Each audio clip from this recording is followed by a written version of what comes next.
Hello everybody and welcome to another video. In this video I'm going to show you how to retrofit aircraft in OpenTTD. So for this example I'm going to use my airport here, Bringthingpool Airport, and as you can see I've currently got over 1,000 bags of mail currently backlogged at this airport, so I want to build an aircraft to just solely tackle that.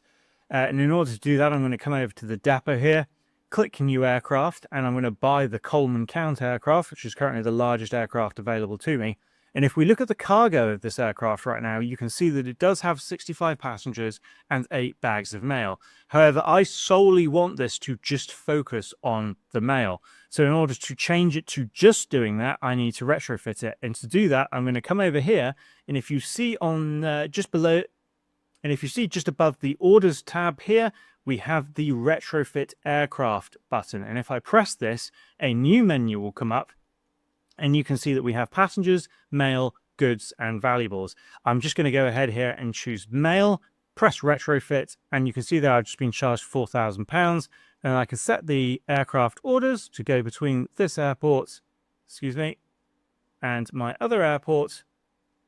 And if we look at the cargo now, it can take up to 73 bags of mail. So I'm just going to go ahead and press that now. And we now have an aircraft which is solely airlifting mail to and from these airports. If we look now, we can see it has got 73 bags of mail.